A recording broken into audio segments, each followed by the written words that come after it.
get you into college. It can also get you access to financial aid and more funds and scholarships so that you can pay for college. Hey, it's Asia here and welcome back to The Purpose of Prep, your one-stop shop for everything study skills, college admissions, and SAT prep. And today we're going to be talking about the SAT and whether or not you should take it in 2022. So back in 2020, a lot of colleges and universities chose to be SAT optional, meaning that you could submit your SAT scores if you would like to, but it would not be a requirement in order to apply for admissions for universities. And they did this because they wanted to accommodate for the increase in at-home learning and all of the canceled SAT tests due to the virus. So now a lot of students are in a fuzzy thinking about, should I take it now 2 years later? So I'm gonna go over a few things to think about when you're deciding, because I believe that you should still take the SAT as it can help your chances into getting into university. The first thing you wanna think about is less volume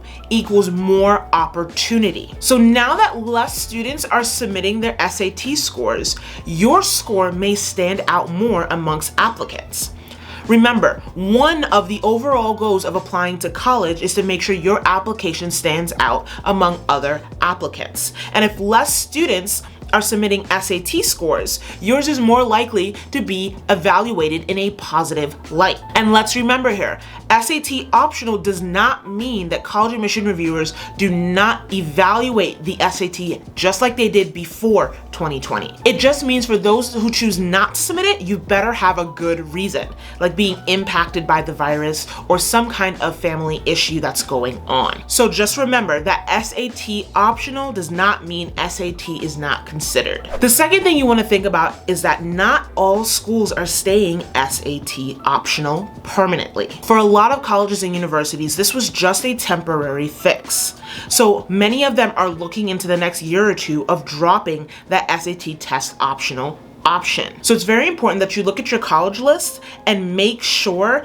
that those schools are still going to be SAT optional before you choose to just not take the SAT at all. And the last thing I want to remind you about is that the SAT is more than just a tool to get you into college. It can also get you access to financial aid and more funds and scholarships so that you can pay for college. Universities are always looking for great academic merit and achievement.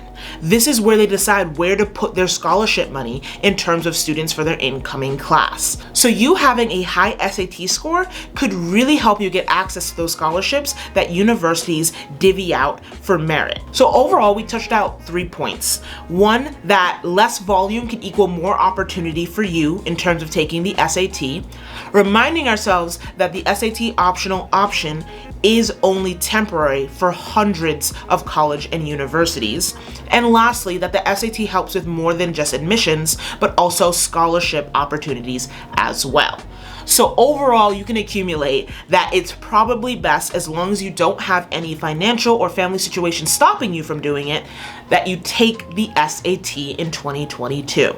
It can really help you stand out, and especially if you perform well, it can lead to major opportunities in terms of financial aid. And if you want help with that, I have an amazing 10-week private SAT prep program that will help you get into the school of your dreams and get access to the financial aid that you need. So if you want to work with me privately, click the link in my bio that brings you straight to my SAT prep program page where you can book a call with me and we can talk about your needs.